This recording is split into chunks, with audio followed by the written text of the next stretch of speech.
Hello, Baxter Dury. Right. We got you bloody on here, finally. I don't know how. Yeah. So, you've been incredible. You're probably like one of the busiest men in Indy at the moment. You've not stopped touring.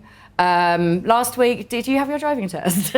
I had one of my driving tests. How did it go? Yeah, it went well. It went really well. In fact, when I finished it, I got on really well with the instructor. She said, unfortunately, and that unfortunately went back 32 years because I've passed it 3 times, lost it twice, or something like that. I can't quite remember. It's right, you've passed! Yes! What an arsehole. Can I ask why you had to retake your driving test? I feel like there's a story here that I'm not au fait with. It's a long, elongated story.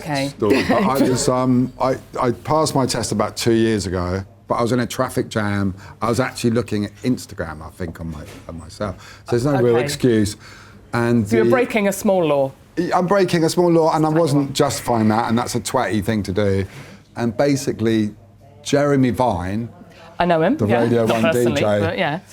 unbeknownst to me, was coming quite a distance or the opposite way, and he must have spotted the tilt of my head or the kind of glow of Instagram. He sort of knew what to look for. And he must have gone right round there, right round. Was he on a bike? He was on a bike, and he has a film cam.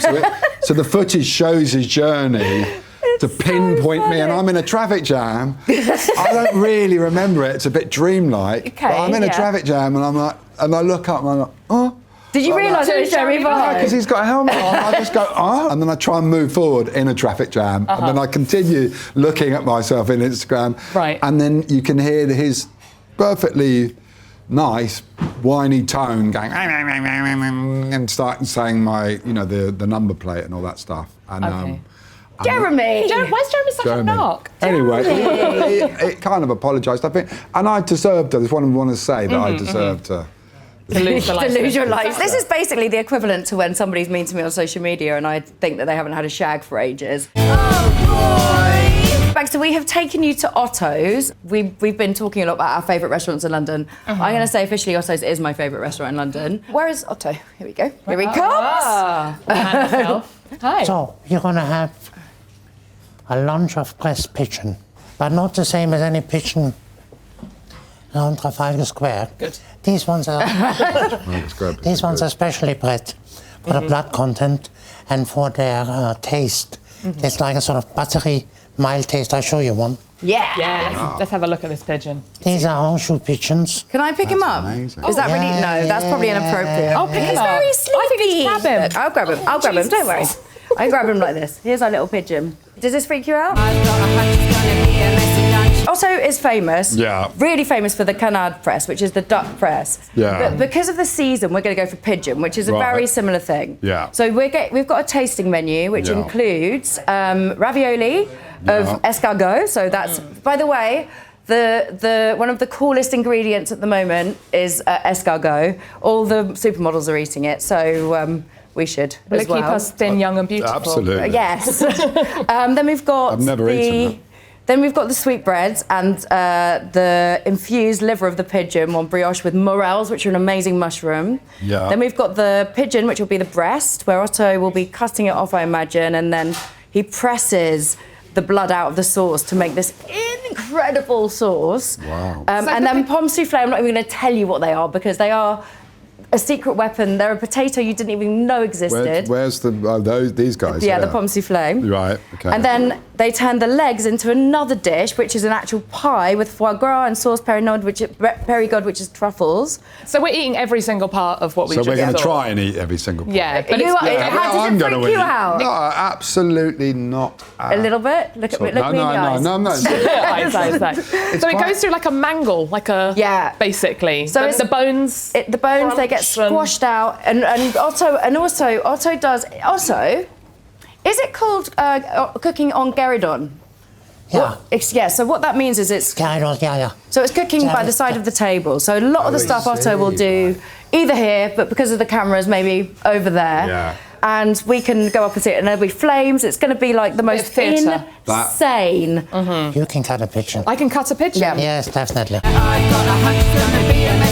Me and Otto have known each other for over 12 years, I think. Now I tried to... 14. 14! Amazing. So... 15. You were in 15 with Sunday Times. Yes. Oh my God. So yeah, I wrote about Otto in the Sunday Times. We had the duck. We had the duck. But one of the funniest stories that's ever happened to me was coming here and getting... It's sort of like being Henry VIII. You get spoilt rotten, you have every rich food. By the end of it, my friends were so drunk that they ended up getting the blood, sticking their tits in it, and then signing the signature book next to... do you know who Escoffier is? He's like the king of cuisine. It's brilliant. There we go. There we go. This is my friend's tits. What the? And that's the name. I should probably hide the names, actually. Oh, I think this it's in the is a guest book. message from Escoffier's grandson. Right. So Escoffier is like the king of French cuisine. Right, okay. And this is my other friend's tits. And this was all on the same evening? Wow. Yeah. Same day? Same whatever. day. You were writing a review with a load of people. Well, no, I was here having a lot of Did fun. you not want to get stuck in? Well, I think I might have gone. I can't remember what happened. Anyway, The pages have been ripped out yeah, and damn burnt it. somewhere. God damn it! I wasn't involved in that part of the. It's nice to know that blood after 15 years still looks quite spectacular. This is the wine list. Yeah. Do you like? I mean, we've obviously had a glass of champagne. Do you have a cocktail before you start drinking? Not really. I mean, I'm not that hardcore of a drinker. You know what I mean? I know. Well, you're always really well behaved. I think. Well, I'm sort of, but you know, I come from quite a crazy background, so then I sort of try and keep things quite tidy. You know what I mean? I think you reverse certain chaos that you've seen. So, I mean... Do you like a martini? I like a martini. I like a Negroni. Do you love a Negroni? Yeah. Let's have a cocktail. I think we should have a cocktail. Let's go for it. I think here, the surroundings suggest that we should have a cocktail. And Gizzy has said that the Gibson martinis here are amazing. are the best martinis in London. Do you not like North London? No, I do like. I actually like Tottenham. Or is it just kind of a football? fondness Is it for football? Tottenham? Yeah. Tottenham's great. Yeah, I mean North London. I mean, I'd like to live there, but I sort of hate it. This is what I think about West London. Yeah, totally. I Whenever I hate go living in there. West London, but I like where I live. Well, I went to West London last night. I went to the David Byrne show. Oh my Did God. you get that? I live next door to that. I mean, and when I'm Not there, to the I'm show, like, but it's great when I'm there, and I'm like, oh, God, We had a very I have to romantic get time home. last time we were there. For was your that? show. Oh, yes, yeah. We went to River Cafe and then came to see you afterwards. I mean, That was a like- good night. It was a good night. Oh, the cocktail I had there. Can you see this? So we're going to be eating. Obviously, we're going to be eating a very pink bit of pigeon. Does that scare you? No, not at all. Nothing really freaks me out. Well, you know the I'm not salmonella. precious like that. The salmonella thing came because of Edwina Curry, and she brought in salmonella. That woman's got a lot to we answer can thank her for getting rid of She's it. the one that had an affair with John Major. and Yeah. she invented salmonella. Cheers. Cheers. That's Thank really you. good. That's Thank you. amazing. Isn't it a delicious Yeah, drink? it's very good. French food. Now, you have spent a lot of time in France. Are you a lover of French food, or...? I am, and I will say that officially. Officially a lover it of can French can be complicated. Yeah. He will be after today. Thanks, Otto. He's not now. That was a slightly mafia type statement. Maybe if after not- today you won't. Yeah. Baxter going through the duck press. I don't mean to pause when I say, I love it. And, you know, especially if, like, for instance, sometimes the way we experience France a lot is you're touring and you're maybe going through the spine of England, and that, you know, might be, not the food, the inherent food culture in Britain can be a bit trying. You know, you're out of London and all that. If you're playing a gig, they're not going to cook for you. You know what I mean? They're not going to cook for you at a venue. As soon as you get to France, they have a chef, they have a patisserie, someone's presenting something, or there's an option you're sent in the morning about when you arrive. Oh, so you're like, I'll have. And then I'll have the, you know, and yeah. I played in well, I'm spitting everywhere excitedly. Don't be silly. You know, I played in places where the mayor's wife or the mayor himself has made me a goat curry. And you're thinking that's never going to like, you happen wouldn't get in this in like Hull. or anywhere. in Nottingham's Glasgow. not going to make you a curry. And so they go, you know, there's a lot of voila, and there's a lot of and there's a lot of, and you'll taste something very flaky and delicate. And you're like, and sometimes you're not in the, you know, it's very a slow appreciation of very delicate things. You're not in that mode. You're not in that frame of mind. What, because you've been driving all day and then you've been chucked into a room English somewhere. and you're manic and you're nervous and you're like, can someone present something? But actually, as as you're there for a few days, you begin to slow down and start to appreciate. And you know what's amazing is when you eat at a venue, you often eat with everybody that works there. So the security guard will be there. Okay. The person who does the tickets. Yeah.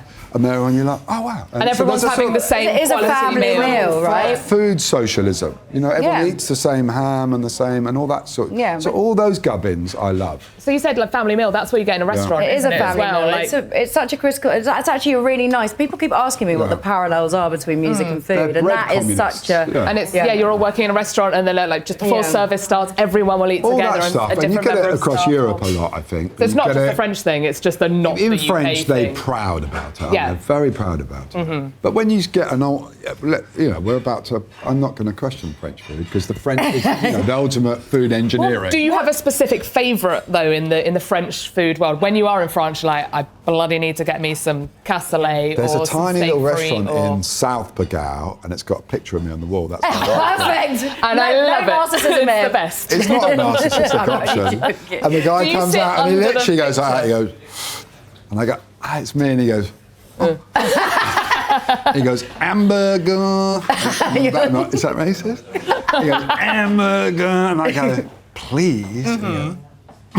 Like that. But he makes this hamburger. Hamburger. And it's f***ing amazing. Do you get to sit under the picture of you? And then when try. people walk in, you're like, Right. I'm much younger in the picture, so no one ever knows. Right. Like, who is that? Sorry, mate. Out of the way. There'd be no Jeremy Vine business here. Yeah, Like totally contented. It's fine. have you lived there? Or I have did on you... and off lived there. You'd call it living there, yeah. I have You spent sort of, serious time there. I've done some time. I don't Yeah. speak any French or. Who's that? Otto. Otto. What are they called again? Gibson's. Gibson Martini. I'm quite Gibsoned up. So I think I'm hallucinating. I've got a spine like a banana. You know? It's going to be like. Jesus Christ. We had. It's like raving. You've only had half Like, of what- it. at the- Like eating at the Burkheim. We haven't even...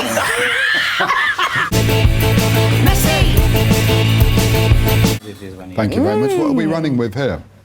Wow. What is that?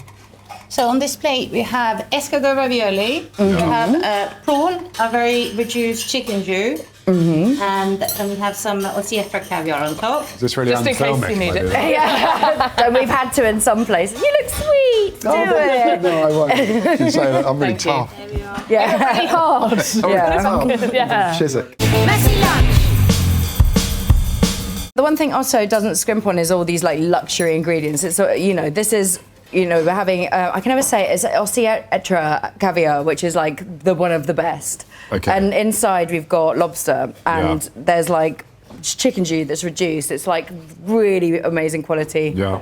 And this is just our starter. So this is the same caviar. Yeah. Yeah, this is just your leftovers. Yeah. There's like, Then what's Oh, really this nice is- about Otto is Yeah. the very trendy thing at the moment in dining is doing bumps of caviar. I f***ing hate it.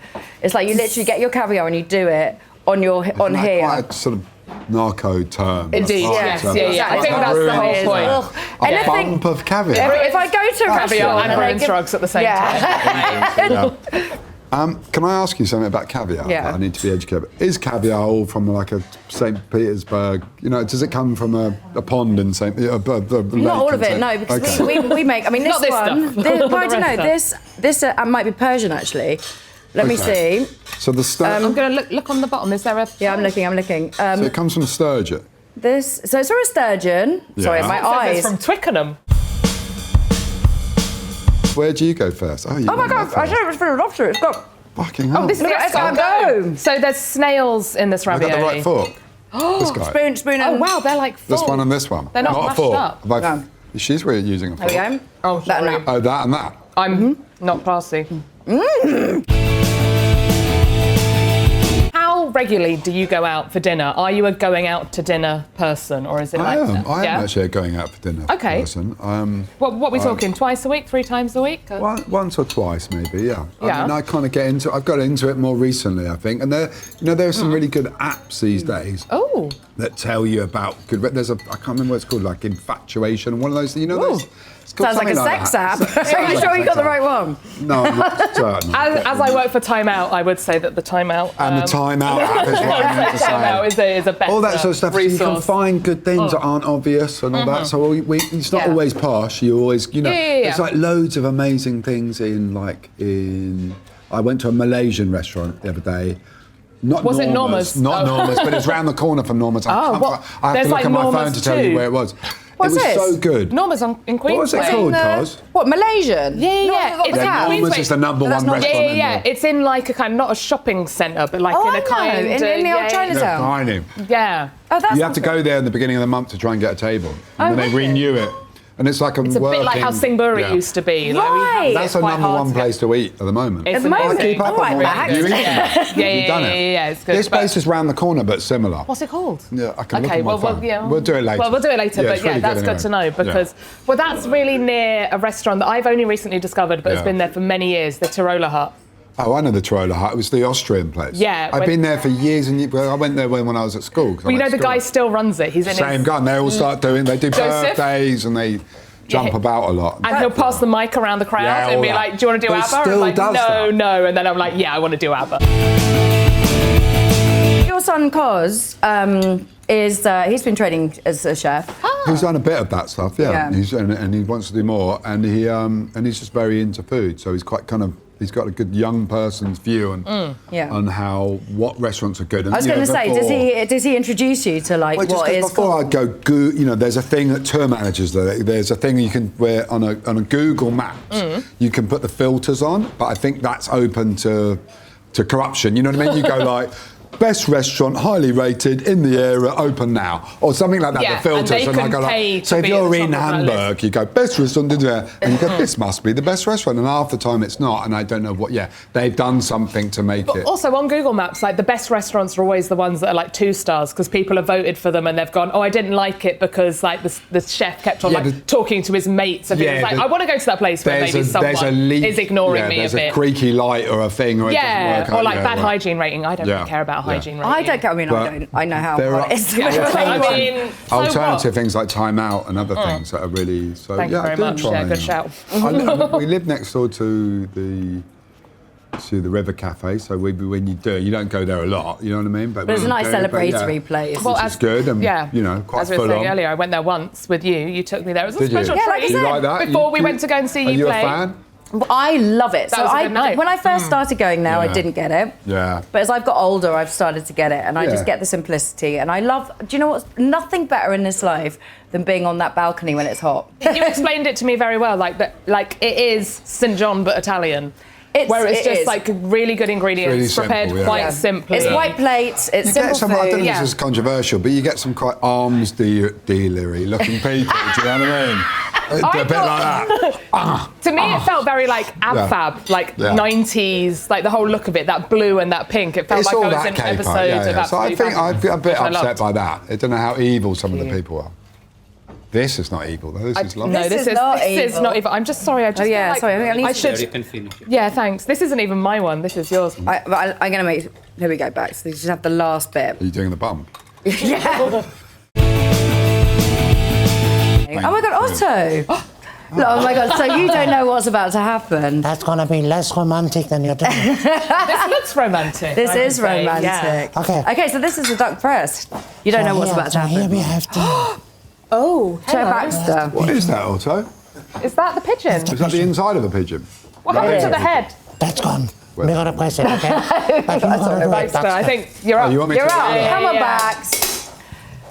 Is that It's quite ceremonial. Do you want me to twist this? 1 second, 1 second. Okay, sorry, mate. Okay.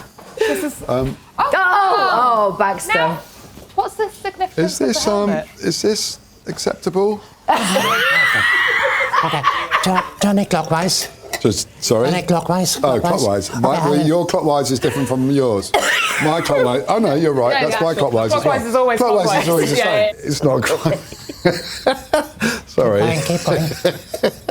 I've got the giggles. That's okay, don't worry, don't worry. Why do I wear a helmet?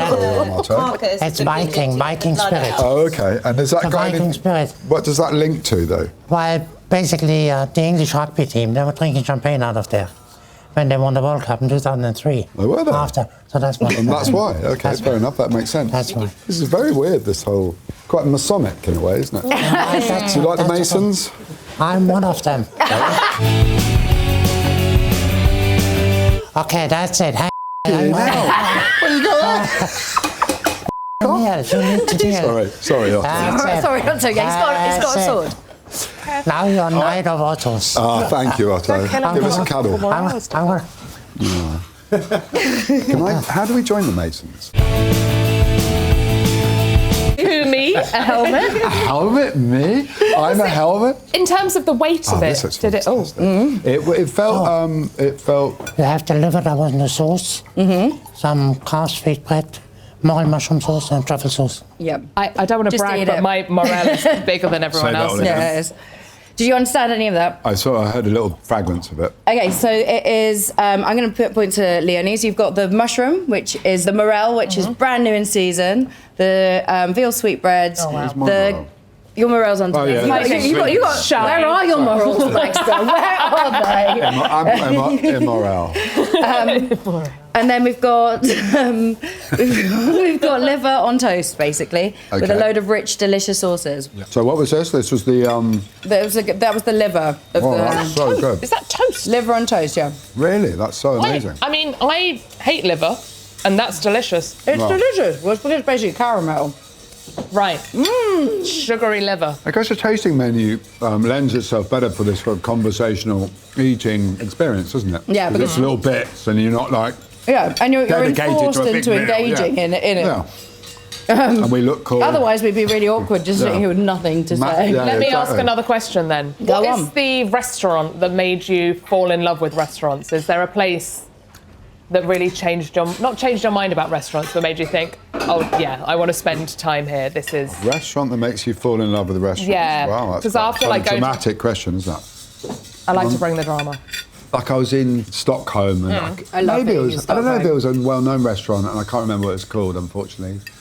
But it was fantastic, you know what I mean? And the whole experience was just, or we'd done a 6-week tour and you're suddenly in Barcelona and it's so sort of hyper hipster. Yeah, but madness someone drags there. you into a Someone tapas took this bar. thing and with you're a like, kind of weird druid egg. As soon as the druid egg comes out, I mean, I had an unfertilised druid egg, and it was so f***ing fantastic. But, always unfertilised.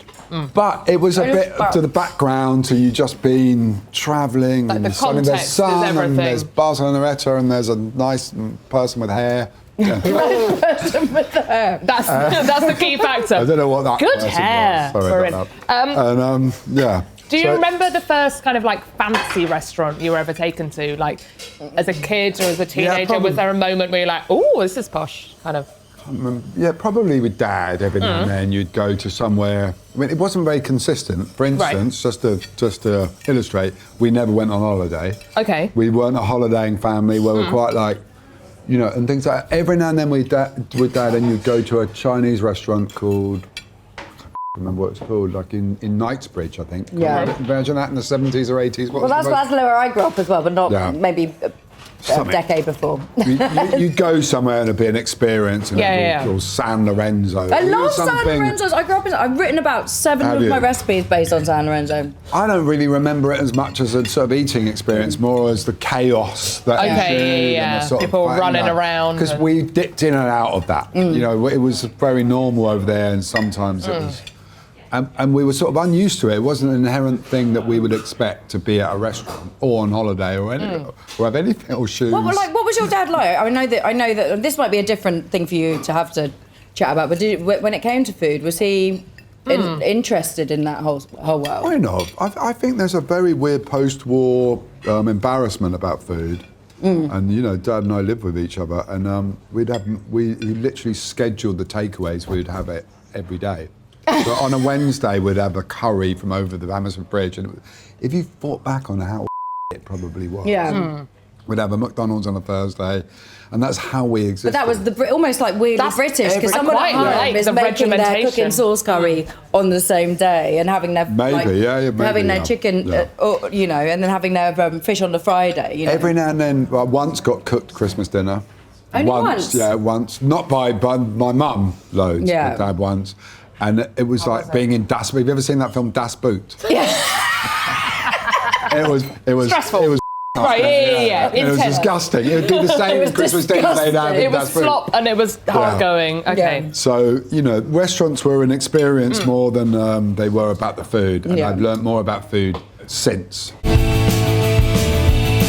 What was restaurant culture like in kind of late 70s, early 80s? Because I don't think, I was born in the mid-80s and I don't think I actually went to a proper restaurant till I was about 17, and it was still a weird thing to do, to go to a restaurant. Like restaurants were sort of like a niche thing. They're very neat. You probably have amazing food like this, like old historical French food that existed and we were admired. But that kind of larger explosion and cultural expansion of food didn't exist. London, just going to a restaurant is a Britain, for thing. whatever historical reasons, lag behind. And it does when you travel through it. It's not the what you expect is the kind of attitude towards food. It's the little details about everyday life that people lack. About what they would do to make food good, right? And that exists in every tier group. In Spain and Italy and France, for instance, and Eastern Europe and all those places. The Balkan regions, all those kind of places. I don't know why I know so much about it. I know, this is great. Wow, you're really this Balkan knowledge is amazing. This makes you really smart.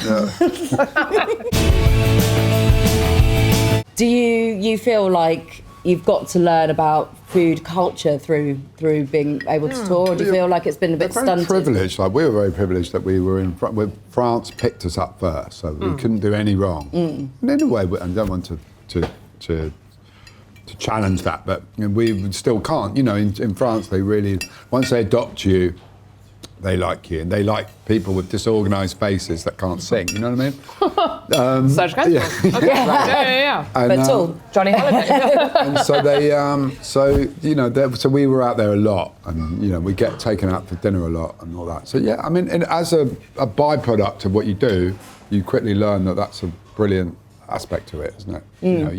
And the more you travel, the more you see.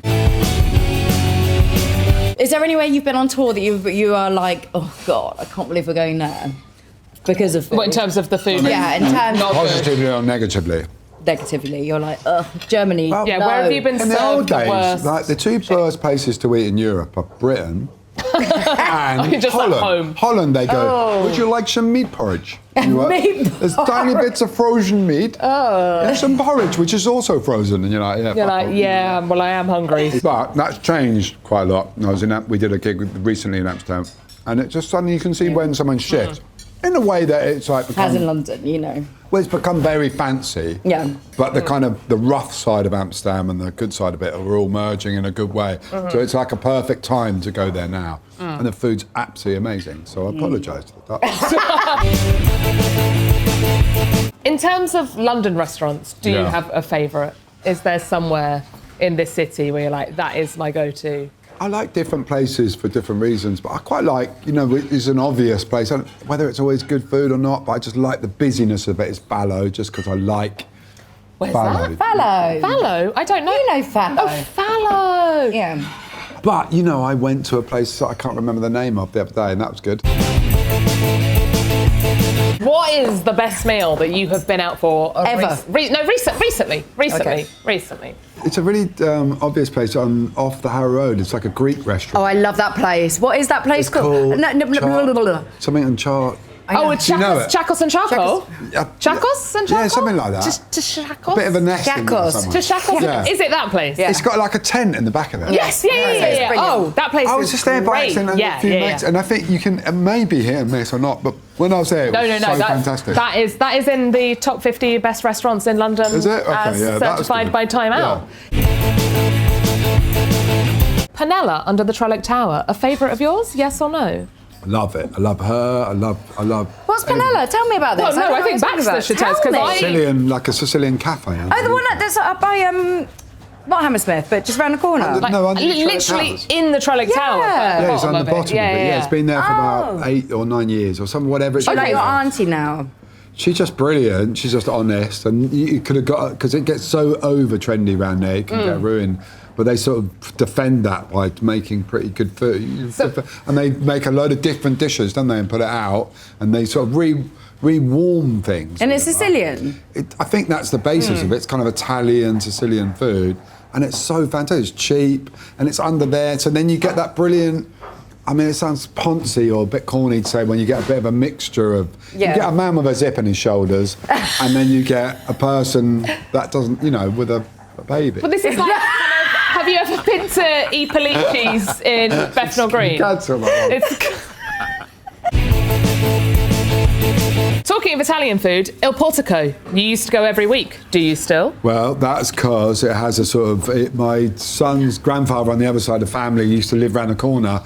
And he's American, and I didn't necessarily get on with Cosmo's mum, but I used to get ordered in a way to go for dinner in a booth. They have booths. Is it quite and he'd go, Baxter, would you like the... And he'd tell me what I would like. And I'd go, he'd go, would you like the vongole? And then I mentioned it once in The Standard or the ES magazine. Yeah. And then James, the guy that runs the restaurant, he's the son of the son of the son of the son. Yeah. And I went, oh my God, you called us the son. I think it was a bit racist in a way, because I called them the Sopranos. I was going to say those Sopranos. But it was more Sopranos-y me going to see the grandfather's American.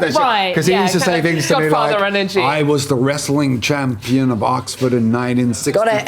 Do you understand that? Like You're like, were you ever on the wrestling team? I'm not really. And then James really bonded with me and went, oh, thanks so much. And then as a result, the grandfather went, you did a good thing for James and this restaurant. You're part of the family now, so kind of. I could, I love that place.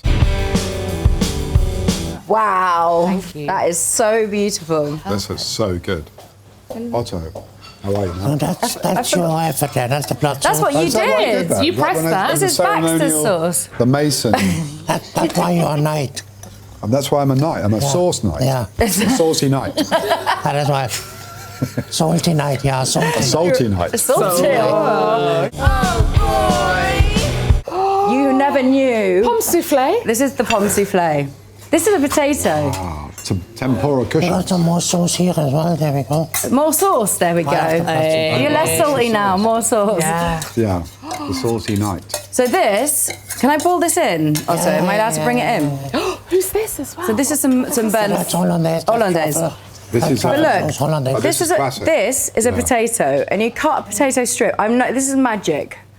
Look.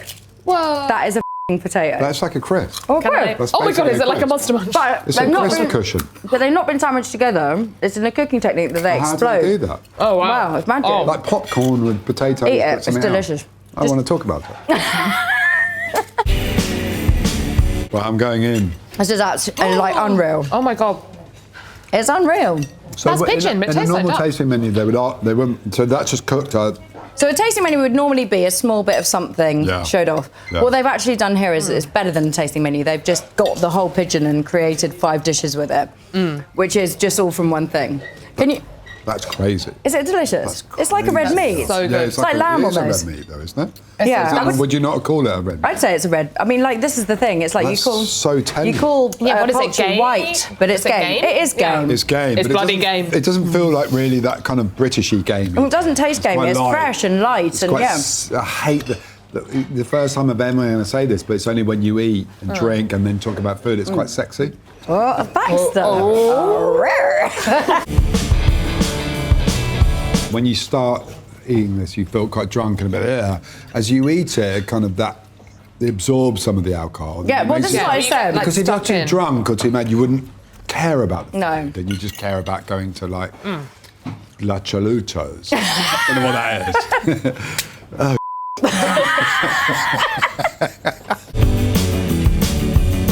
If you haven't seen it yet, you have to watch it. Otto does his menu based around one of my favourite films of all time, Le Grand Bouffe. Yeah, Have you seen Le Grand Bouffe? Yeah, I know Le Grand Bouffe. So Le Grand Bouffe is a film from the 60s, an art house film that was made about these 3 guys who decide to go and commit suicide because they're losing all their money on the stock exchange. And they take... Relatable. They take all the food in the world and loads of sex workers and they basically kill them, they eat themselves to death. And honestly, this is, for me... So thank you for joining us here today. there a collaborative minds of musicians that you've gone out with and it's just all ended up in absolute chaos? Who's a good musician to go for dinner with? Yeah, who are we hanging out with next? I mean, I'm not one to mention names. But. And I'm not going to. No. But, I have some nice dinners with people I really like. No, but okay, so, for example, the Damned, they spoke a lot about some things from me. Yeah, they were like, Baxter, no. They were like, when we used to go drinking with Lemmy. With Lemmy. And we'd never see him eat, and he didn't eat for 45 years. Right. Was there any anecdotes you have? So you're looking for a sort of historical... Anecdote. Well, I don't know, because... I can't remember anything. I find it boring, all that stuff. But I love that kind of... I mean, I have, sometimes I will meet Peter Blake and taught my parents. Peter Blake? Wow. Our art school, and Jarvis and his wife are friends with him. So sometimes, and Rose Blake, who's Peter's daughter, is a really good friend of mine. We have these amazing lunches. I actually love doing that, and that's really about people you really like. And everyone is surprisingly quiet and nice. And I mean, everyone's completely normal, aren't they? Like, I think we always assume that it's going to be utter chaos. But there must have been chaos. Like, there must have been some things where you go, oh my God, I'm on tour. I'm at this festival. I seek chaos in some way, but in the same way, I kind of try and close it down, if you know what I mean. Yeah, you're really good. We're very similar, I know chaos. You're in control. Love chaos. I want to throw pavement stones at cats. No! But you know what I mean? I want to just... But you don't. You're never around again. Since the last time. I want to go and set like... I want to kick swans, it's fine. I totally understand. Oh, swans deserve a kicking. You'll press anything. I press anything, yeah. Do they eat swan anywhere? Where do they eat swan? Is there anywhere that in the world they eat? Well, King Henry, he did a very famous like a dish, where it was swan, duck. It was 8 different birds all in one swan. Oh, yeah. But is that one of those sort of... It was a big display, like a thing that they did? No, you just cut it. And they're all inside each other? Yeah. Wow. But the swan one is... I've done it once. It's very difficult to do. But do they eat swan in France? Or is a swan like a tough bird? It'd be like a tough... No, I think it'd be like a tough bird. Why you need to brine it? Yeah, we're tough birds. No, you need to brine it. Yeah. You need to brine. It's quite... And then you need to be careful when you cook it. Because it's like a... But we've never cooked it. No. But we don't... But you're not allowed to cook it here, though, right? You're not allowed to cook it here. What I have done is ortolan.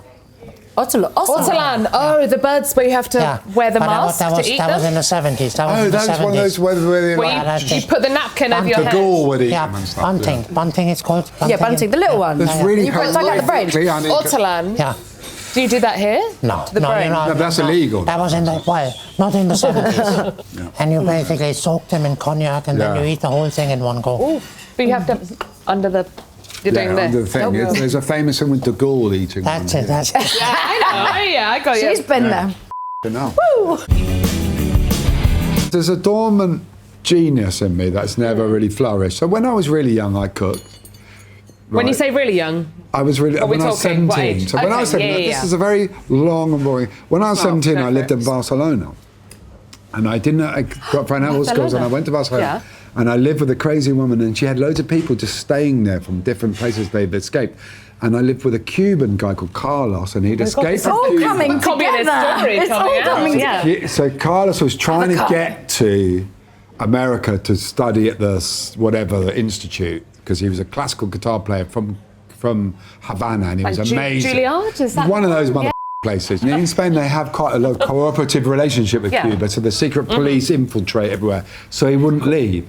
And then I roll up with holes in my shoes and a bit Elaborate Grove with a sort of Henry VIII haircut. Now Henry VIII. Rapping intentions and stuff it's like knobhead. And I couldn't cook a thing, and so then he taught me to cook for a while, me and Carlos, and he went, you are basically a very primitive human being. Charming. Did you say that in a respectful way? Yeah, no, not really. And we bonded, and he taught me to cook like rice with eggs and sausage and things like that. But yeah, because Cuban cuisine isn't that great. I can't remember any of it. But that sounds like a good basis to come from. I feel like it's a real bonding lad experience. Yeah, it was really a bonding thing, and he was amazing. But he taught you nothing. He died at the end of the day. No, he didn't. Are you? Oh my god. Oh my god. They had foie gras, legs as a pie, Oh, that's the same pigeon. Truffles, pigeon. Yeah. That's the legs. And mushrooms. Oh, thank you. Wow. Are you ready? Has been doing the work. This, actually. That pigeon looked quite small when we saw it earlier. You're starving. You've got a real appetite. Yeah, I've got something. I've got an appetite for destruction. So this is the thigh of the pigeon. This is the foie gras of the Big pigeon. thighs, right? And this is a mushroom? No, inside that's a pie. So That's a that is pie. the legs of the pigeon. Yeah. And then it's a truffle sauce with mushrooms. Oh, wow. Wow. Look at this. And honestly, that is truly That's heroic. Okay, go on then. The way my knife just sliced through that meat. It's like butter. Oh! You're currently writing a new book. Am I? Allegedly. The people say you are. Yeah, I signed up to write a second half to the book that I wrote about. But the dullest idea in the world is writing about kind of male exploits in your 30s and 40s and all the kind of obvious. Yeah, but like, what do those guys get up to? Yeah, wow. Yeah. What do they do? Drugs and, not drugs or whatever. It's one of the two. It's I just find that, so I kind of thought I'd try and write auto-fiction, but then you go into a sort of writing thing. Because whereas you write honestly, you can sort of talk it in a way. And then someone to help. And I got brilliant manager and a publisher who are brilliant and very long-suffering, so they can help you in your sort of ill-educated sense of writing. They don't mind that and they like it. But once you go into something which is pretending the professors to be writing, then you start to brush against kind of being a bit more accurate about the way you write something. I remember when you wrote the first book, and you were struggling with so many outside sort of ideas of how people would perceive it, family were going to perceive it, all of these things, and it came out, and it's been incredibly successful. Hence why you're doing another book. Are you going into this one with the same anxieties, or? Well, no. The first one's a bit of a big rehearsed thing about your childhood, and it's fine, and it's a sort of lost generation. It's a generational thing that's lost, isn't it? Like you. I wrote about something that's not necessarily about fame, but about a way of life. And then if you don't want to write about, and then I'm bored about the second stage of it, so it's very difficult to try and work out why you don't make it into a murder mystery. Did you find that there was completely mutually exclusive things where the writing that you write for your music to writing about life, are they completely separate? There's something similar in a sense that you can get into a zone. And it's amazing when you get into a zone, you can do anything. Yeah. Which is quite reassuring in a way. I mean, I had the perfect conditions of being in lockdown, living with my son who's quite nerdy in fact, and doing his A-levels, and trying to get doing the best at those. And then I sort of used that slipstream. Yeah. It kept me sane. So I had such a prompt to be like, I'm going to keep myself sane by this. Yeah, something to do. Because otherwise I'd search into the apocalypse and I'd be like, now. And you're back in the studio, right? Is that not correct? Yeah. Yeah. And what does this next album look like for you? Well, you try and shake it up a little bit. You do one thing and then you kind of... I mean, I'm kind of able to do what I want, aren't I, in a way? I don't really have to sort of perform to expectation or do something that people expect. So it's quite fun in a way. And then the same thing with the book. You go, but what do I do next? Well, I think maybe freeing, because I know that there's been sort of maybe expectual limitations on how you were going to perform, and now you've superseded it all, right? Yeah. So how does it feel going into writing this album, going, kind of fun in a way. Yeah, it's kind of fun in a way, because you have a momentum and that's on your side, and whether that produces something really good, you don't know. But the momentum's on your side and you enjoy it. Like, we're about to go on a massive tour, so we're fine. That keeps you kind of financially secure anyway. So you kind of do what you want in a way. And then also, you start to look at all these people that are making amazing music around you. And it's the ones I really like. I just listened to someone called Aldous. Aldous Hardy? Yeah. She's so amazing. She surprised me with Rose so much. How good she is. Yeah. And that makes you go, like, and there's no way I could even be... Yeah, she does. She works with them a lot. No way you could be as good as but it's quite nice. On. Well, no, but in the sense of the kind of pure musicality of someone doing. Right, fine. And it makes you want to go. Oh, I really want to be with the. Can I ask you something deep? Like, I don't actually know this. Maybe people do. Like, are you a trained musician, or is it something that you just? Got a clue. And I obviously know a lot about music, and I grew up with it, and I have a bit of a privilege of being around it all my life, so I know about it. Oh, of course. And I don't need to get stuck into to what you. that is and what that chord is and all that shit. It doesn't really matter. But it matters, and I can't really sing, so it matters how you. Oh well.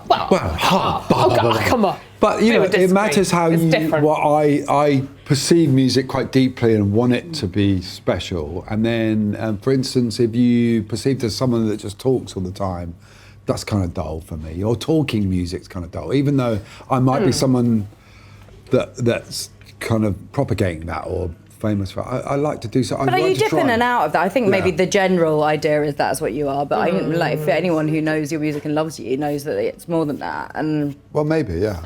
Will you work with Paul Epworth again on the next album? So. I hope so. So that was that in Crouch End in the church studios? Yeah, totally. All right, Crouch End lunchtimes. Where are you going for lunch in Crouch End? In Paul or is Paul Epworth just calling in? Well, he doesn't even call himself.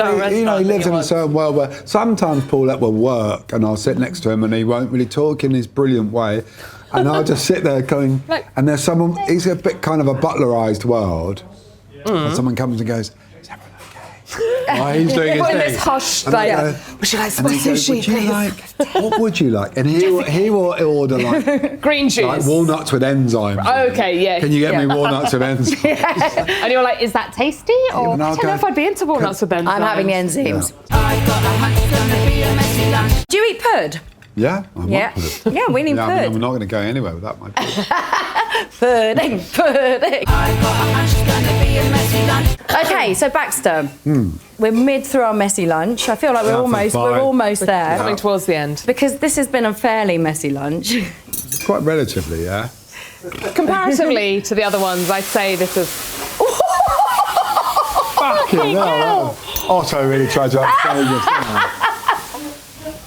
That was amazing. Did you get that? Can I ask him, do you think Otto ever does things that aren't meant to happen? That he still like braves out in a kind of Otto way? I think Otto does. This is what always happens. Yeah. Every now and then someone might perish. Messy lunch, yeah, I got lunch. Whoa. That's so amazing. How do you make your pancakes? With flour and water. Oh, look at your little face. Look how beautiful. Like a bloodbath. Another bloodbath today. You can really focus in on me eating this in a sort of erotic way. Okay, so this is crepe Suzette with a brandy snap and an ice cream and some raspberry sauce. And this is as classic as you get. And how delicious. Everything you want in a pudding. This looks so It looks good, yeah. incredible. I'm going in. Want to focus in. How do I sound eating this?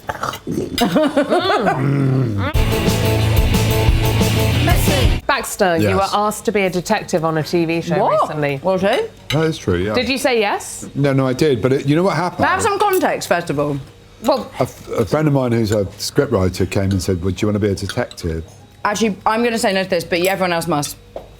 It looks amazing, but I can't. Oh, it's freezing. babe, just get it poured and I'll drink it for you. Okay, right. Why are you having reservations? Because I'm shit-faced. Just prop her up. We can go. She's fine. Weekend at Bernie's style. Messy lunch. But in the meantime, what's more interesting is I helped write it. Like I went into the writing thing. I'm still in it, but it's about my daughter. And my daughter comes to visit me in You don't have and I live in It's acting, babe. Okay. Sorry, I'm not very good at this. I live in Berlin and I'm a sort of troubadour. He doesn't live in Berlin. Okay, right. I'm there now. And they're trying to make this, but they're making it into a graphic novel now. Oh, that's even better. Yeah, How so good they is made it that? into You're acting in a graphic novel. Well, they're making it into a How graphic novel graphic? first. Messy. This was the messiest lunch we've had so far. Was it? Yeah. Oh! Otto! Otto. Where is he? Here he comes. You gotta come. No one can see. Hey, Otto. How are you? Baxter. Thank you so much.